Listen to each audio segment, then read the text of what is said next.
Hello दोस्तों and welcome to our YouTube channel.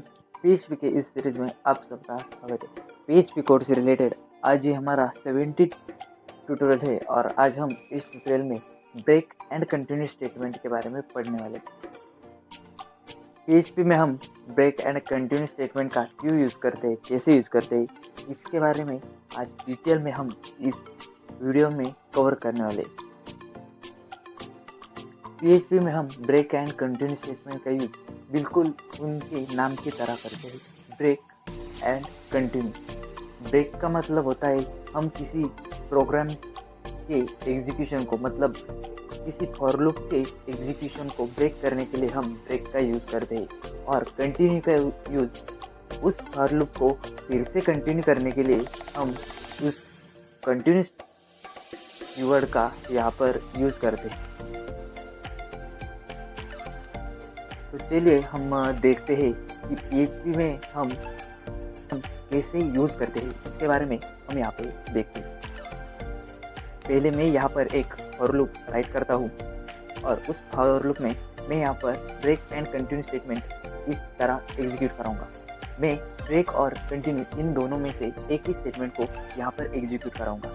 अगर मुझे फॉर लूप का जो एग्जीक्यूशन है उसे अगर स्टॉप करना होगा तो मैं यहाँ पर ब्रेक लगाऊंगा, और मुझे फॉर लूप का एग्जीक्यूशन वहाँ की जो कोई स्टेटमेंट हमें यहाँ पर प्रिंट कराना है उस स्टेटमेंट को छोड़कर फिर से उस फॉर लूप में कंट्रोल लाना है, तो हम यहाँ पर कंटिन्यू स्टेटमेंट का यूज करते हैं। तो देखिए मैं आपको यहाँ पर एक एग्जांपल प्रोग्राम को यहाँ पे दिखाता हूँ। मैं यहाँ पर पहले पीएचपी का सिंटैक्स इसे राइट करता हूँ।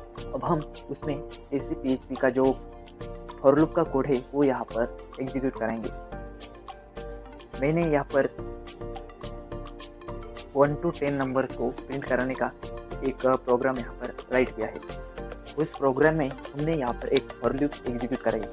इस फॉर लूप में हमने यहाँ पर एक वेरिएबल को इनिशियलाइज किया है, उसे कंडीशन दी है और उसे इंक्रीमेंट किया है, और इस फॉर लूप के अंदर मैंने एक इफ स्टेटमेंट को डाला है।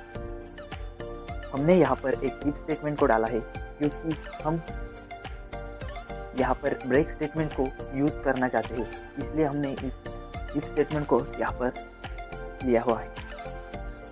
हमने इफ स्टेटमेंट में $a is equal to double equal to 4, हमने यहाँ पर $a अगर 4 के बराबर होगा तो हमारी जो ये इफ कंडीशन है वो यहाँ पर ट्रू होगी और हमारा कंट्रोल इस इफ के अंदर चला जाएगा और हमारा जो ब्रेक स्टेटमेंट है वो यहाँ पर अपना वर्क करेगा। इसलिए हमने यहाँ पर ये इफ स्टेटमेंट जो है वो यहाँ पर लगाई हुई है। अब ये जो इफ स्टेटमेंट है वो यहाँ पर इस फॉर लूप में हमने यहाँ पर 1 से लेकर 10 तक हमें यहाँ पर ये जो नंबर्स है उन्हें यहाँ पर प्रिंट करना है, और उनके साथ 10 बार हम यहाँ पर ये जो हेलो फ्रेंड्स है वो यहाँ पर प्रिंट कराएंगे। अब हमने जो ये इफ स्टेटमेंट यहाँ पर लगाई है इससे हमारे जो फॉर लूप है वो यहाँ पर अब $a 4 के बराबर आने के बाद ये जो फॉर लूप है वो उसका एग्जीक्यूशन बंद कर देगी, क्योंकि हमने यहाँ पर एक ब्रेक स्टेटमेंट लगाया हुआ है।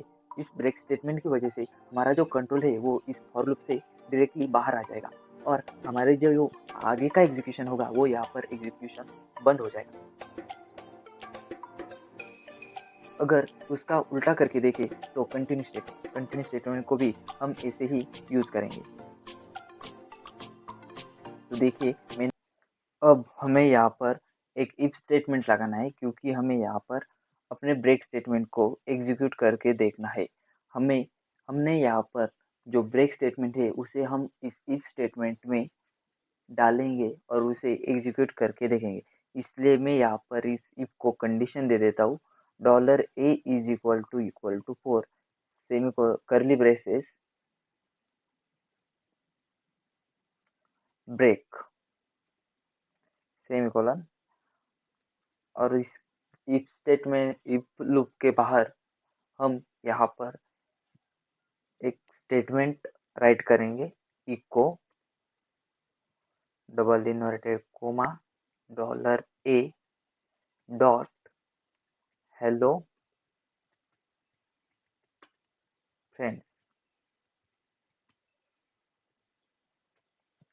हमने $a को राइट किया है क्योंकि हम इस फॉर लूप में जो 1 से लेकर 10 तक जो नंबर्स है उन्हें यहाँ पर प्रिंट कराएंगे और उनके साथ हम इस हेलो फ्रेंड्स नाम वर्ड को भी यहाँ पर स्टेटमेंट को भी यहाँ पर प्रिंट कराएंगे और हमें यहाँ पर कहाँ तक के नंबर्स यहाँ पर प्रिंट हुए हैं वो हमें यहाँ पर पता चलेंगे।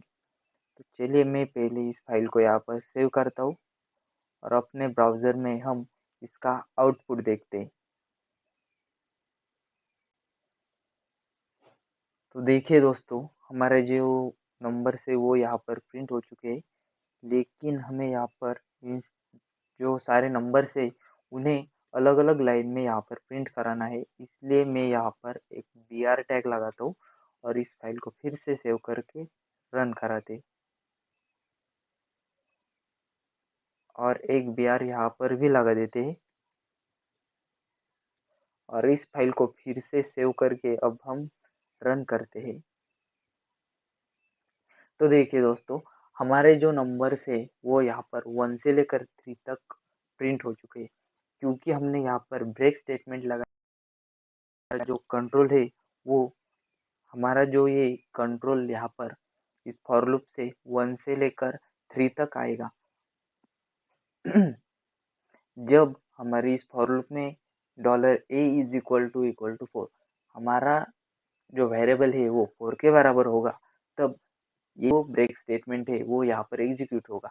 इस फॉर लूप का जो कंट्रोल होगा वो इस इफ स्टेटमेंट में आ जाएगा और वहाँ से वो डायरेक्टली ब्रेक होगा।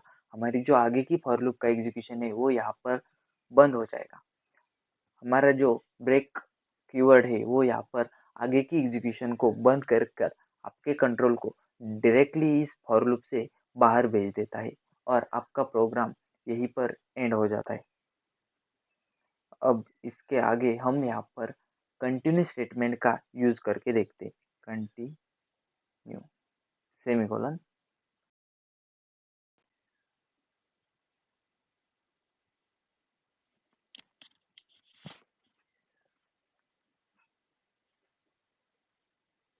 तो देखिए दोस्तों, हमने यहाँ पर कंटिन्यू स्टेटमेंट का यूज किया है।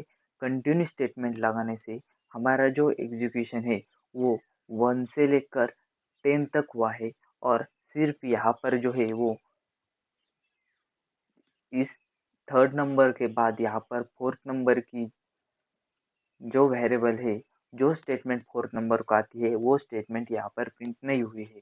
मतलब हमारा जो कंटिन्यू स्टेटमेंट है वो आगे की एग्जीक्यूशन को यहाँ पर कंटिन्यू करता है, सिर्फ वह जो एग्जीक्यूशन हमें नहीं चाहिए उस स्पेसिफिक पार्ट को यहाँ पर एग्जीक्यूट नहीं करता है। ऐसे हम अपने PHP में कंटिन्यू और ब्रेक स्टेटमेंट का जो यूज़ है वो यहाँ पर कर सकते हैं।